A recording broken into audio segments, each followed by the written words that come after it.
If you lived in Las Vegas back in the 1970s or 1980s, the city you remember, the city of dreams, neon lights, and second chances, has all but vanished. Today, Las Vegas stands as a haunting symbol of the American dream gone wrong. In this video, you'll uncover three shocking truths: the hidden world beneath the Strip, where over 1,500 people live in sewers to escape the streets; the heartbreaking reasons why even hardworking families are being pushed into homelessness; and how global crises, like tensions over Iran's nuclear program, are silently driving up the cost of living, tightening the noose on Vegas's most vulnerable. But before we dive into these grim realities, take a moment to ask yourself, how could a city built on wealth, entertainment, and promise let this happen in plain sight? Stay with us. We promise to reveal the chilling connections between what's happening underground in Vegas and the cracks forming in the American dream itself. And by the end of this journey, you'll see Las Vegas in a way you never imagined. Let's begin. Las Vegas once offered a promise that felt almost magical. A city where a worn-out car, a few $100s, and an unshakable work ethic were enough to start fresh. Retirees flocked here for the dry air and low cost of living, believing they'd found a final refuge where their savings could stretch and their days could be peaceful. The bright lights weren't just for show, they symbolized opportunity, a second chance for anyone willing to chase it. But that version of Vegas has faded into memory. Today, the city's glow masks a far darker reality. Las Vegas is now ground zero for one of the most severe homelessness crises in America. Nearly 7,960 people are officially counted as homeless, a staggering rise of over 56% since 2020. And those figures barely scratch the surface. Thousands more are invisible to statistics. Families living out of battered cars, people camping behind supermarkets, or setting up fragile tents along the desert's edge. They've slipped through the cracks so completely that it's as if, in the eyes of the system, they've ceased to exist. The city that once welcomed newcomers now turns its gaze away, leaving these forgotten souls to fend for themselves in the shadows of the Strip. Every time we pass by a makeshift tent camp behind the brightly lit hotels in Las Vegas, the first instinct is often to look away, perhaps because we fear that gaze will touch upon a fear we ourselves do not want to confront. But if we stop just for a moment to listen, to look deeper into the lives huddled in the darkness, you will see one thing clearly. They are not strangers. They were once workers, service staff, nurses, drivers, installers, people who contributed to the very breath of this city. They did not choose a life without a home, but events, an uninsured hospital stay, a round of layoffs, or a landlord raising the rent, have sucked them into a vortex with no way out. Everything collapsed like a row of dominoes, and then you realize their story could very well be the version that will happen to you. But what breaks people's hearts the most is not poverty, but the indifference surrounding it. That indifference echoes far beyond Las Vegas. It's the same cold shoulder the world witnessed when Russia and China, once seen as allies, turned away from Iran at its most desperate hour. When crisis struck, those ties dissolved, exposing how fragile trust has become, not just between nations, but between people. This growing global numbness is mirrored on the streets of Las Vegas, where the forgotten are passed by, unseen and unheard. The flickering lights from the casinos, the cheers from the slot machines, the flashy travel advertisements, all seem to be used to cover up the increasingly larger, simmering dark corners. But no matter how magnificent that facade is, if the inside has begun to rot, sooner or later it will collapse from within quietly, until it's too late to fix. There is something wrong when a city built to entertain the rich has no shelter for the vulnerable. It's a bitter paradox, a place that can spend millions on fireworks and fountains, but turns away when it comes to building a refuge for those with nowhere left to go. And if that sounds fragile, that's because it is. The American dream that once drew people here, the promise that hard work would be enough, that determination would build a future, has become as delicate as glass. Think about Iran's nuclear ambitions. Years of effort, billions invested, all built on the belief that mastering uranium enrichment would give them strength and security. Yet, as we've seen, that so-called power can shatter in an instant. One unexpected strike, one unforeseen consequence, and everything collapses. The 60% enriched uranium stockpile dangerously close to weapons grade, represents a dream that could turn catastrophic overnight. And just as that dream teeters on the edge, so too does the American dream for people like Echo Marie. It takes so little, an illness, a layoff, a landlord's whim, to turn stability into disaster. Las Vegas was once hailed as a city of second chances, where anyone could reinvent themselves beneath the neon glow. But tonight, that glow hides more than it reveals. The makeshift tents, the cars converted into homes, the underground tunnels filled with the forgotten, these are no longer exceptions. They are becoming fixtures, accepted as part of the scenery, as if injustice is just another backdrop for the city's shows. And it's in those tunnels where people like Echo now exist. She once had everything that was supposed to keep her safe: a steady job, a place to live, a plan for the future. But the loss of that job, a medical emergency she couldn't afford, and a rent hike too steep to manage sent her and her husband below the streets. With their dog in tow, they moved into the sewers, trading the light of the Strip for the darkness of a world no one wants to see. Echo describes that world in chilling detail: damp walls, the constant threat of disease, the rats that scurry through their fragile refuge. But what terrifies her most is the flood. When the rains come, water rushes through the tunnels without warning, wiping away what little they have left. Clothes, medications, food, all gone in minutes. And with them, the last scraps of the dream they fought so hard to hold on to. In that sense, Echo's story is no different from Iran's gamble with enriched uranium. Both represent hopes built on foundations that crumble under the slightest pressure. One bad break, one unexpected event, and the entire structure falls apart. For Echo, it was losing her job. For Iran, it might be the next missile strike or political miscalculation. In both cases, the promise of security, whether from a home or a nuclear program, proves heartbreakingly fragile. And so we have to ask, if Las Vegas, the glittering stage of the American dream, can fall into this state, what city is truly safe? What dream is truly secure? But there is a truth that few want to face. Life as a homeless person might not be so terrifying for Echo and for all the mole-like residents hidden beneath Las Vegas, if only those above stopped for a moment, truly listened, and chose empathy over indifference. Echo speaks of a loss far greater than shelter or security. What's missing in this city isn't just affordable housing, it's compassion. Somewhere along the way, Las Vegas, with all its bright lights and promise, forgot how to see the humanity in those who have fallen. To walk its streets today is to witness a city where the homeless are treated not as neighbors who need help, but as shadows to be ignored or swept aside. And that is the true tragedy. It's not the underground tunnels that dehumanize them, but a society that has erased them from its conscience. Without an address, without documents, these people are stripped of identity. They cannot apply for work, cannot access healthcare, cannot reclaim their place in a system that no longer acknowledges their existence.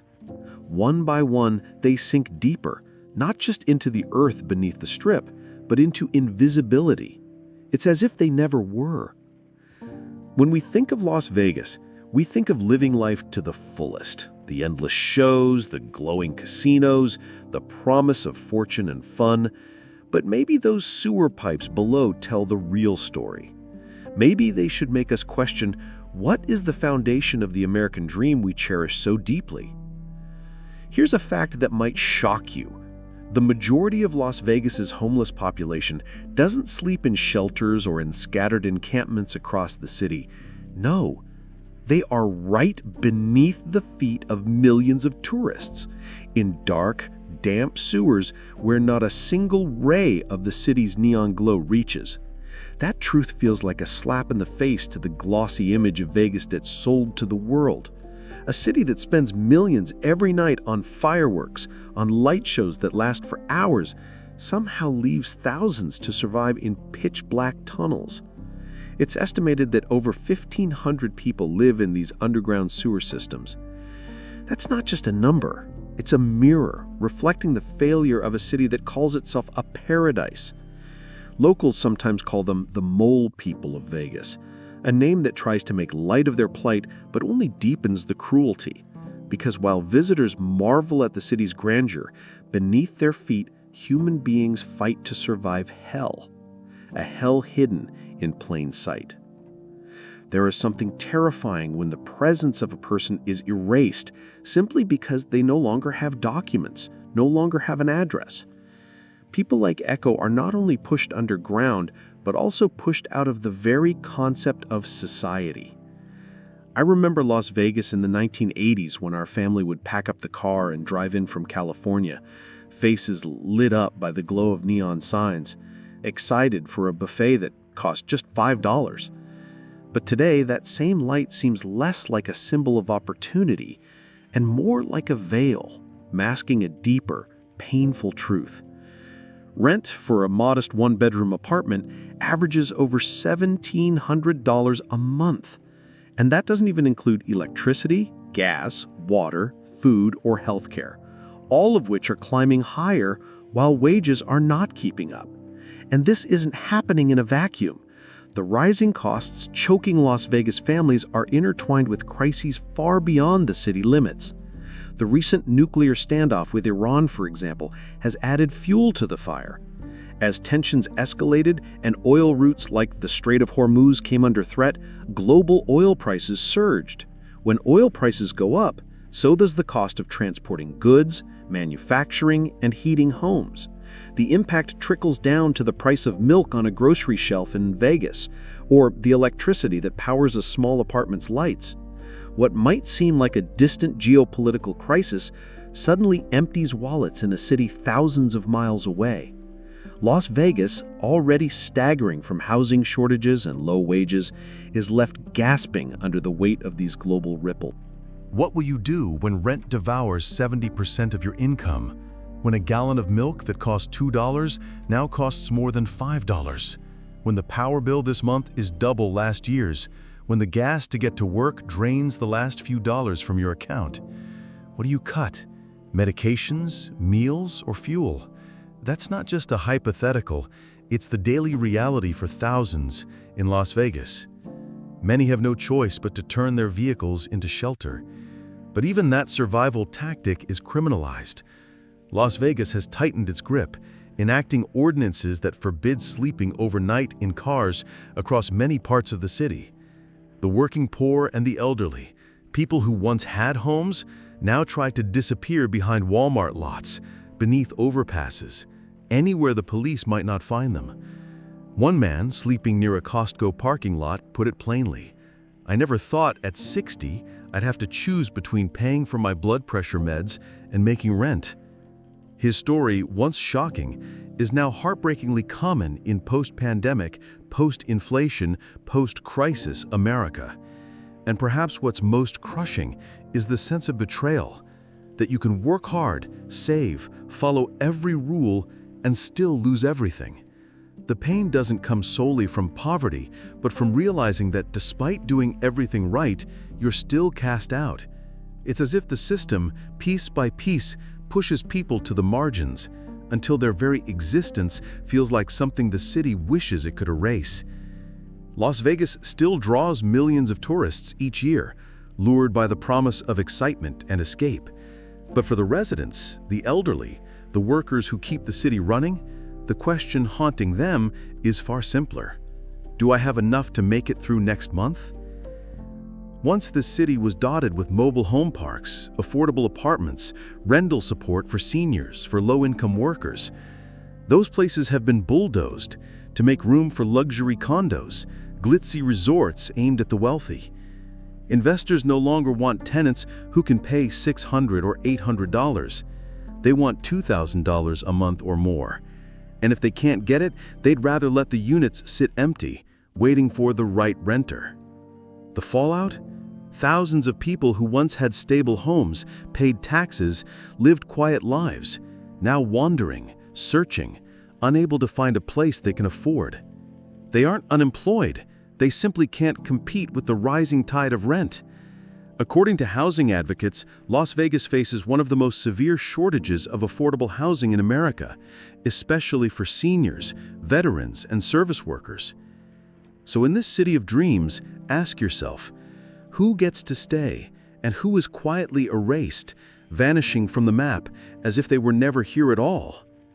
The American dream, once seen as solid and enduring, now feels as fragile as ever, its collapse just one crisis away. There is a bitter paradox unfolding right in the heart of Las Vegas. While the city officially reports over 7,960 people living without a home, the number of programs that provide genuine, long-term solutions, affordable housing, mental health support, steady employment pathways, can nearly be counted on one hand.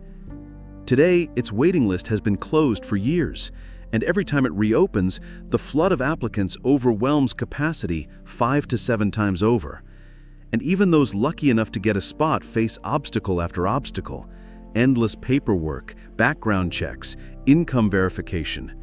Imagine trying to complete those requirements while living out of a car or beneath an overpass. The city has, over time, announced ambitious plans: transitional housing, job training centers. But too often, these wither under budget cuts, staff shortages, or opposition from neighbors who fear a shelter next door. Some projects are built, then left empty. No operators, no clear process, no one willing to take responsibility if something goes wrong. Las Vegas, a city that has no trouble finding billions to build another casino, consistently stalls when it comes to affordable housing, the kind of housing that could actually change lives. The support centers are drowning, and programs meant to help those in the deepest distress, like the homeless rehabilitation initiatives, barely scratch the surface. The stories of those trapped in the system should make us all pause. Think about it. Have you ever known someone who worked hard, lived decently, and still lost their home? Couldn't it just as easily happen to you? One medical emergency, one job loss, one family crisis, and suddenly that gap between you and the person sleeping on the sidewalk disappears. And what of the shelters? For many, the word shelter might conjure up images of a safe haven, a warm roof on a cold night, a refuge from the chaos. But for thousands in Las Vegas, shelters have become places to avoid at all costs. One woman who stayed in a downtown shelter recalled how she couldn't close her eyes that first night, not from the noise, but from fear. Fights break out over blankets, theft lurks in the shadows, and the air hums with tension. Designed to protect, these shelters have become overcrowded, underfunded holding pens where dignity erodes with every sleepless night. A former volunteer put it bluntly: many people would rather sleep in a sewer than step inside one of those shelters again. And that's why, despite the city advertising over 4,000 available shelter beds each day, thousands still choose the streets, parks, or underground tunnels. That gap isn't about demand, it's about trust. Trust that's been shattered by a system that promises help but delivers danger. Think about that. In one of the richest cities in the world, sewers are considered safer than shelters. What does that say about us? And the cruelty doesn't stop there.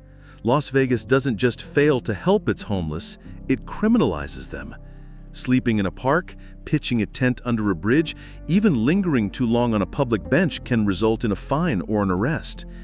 The city's controversial law that fines homeless people for sleeping in public when shelters have beds available sounds reasonable at first, until you remember that many of those beds come with strings attached: fear, danger, and humiliation.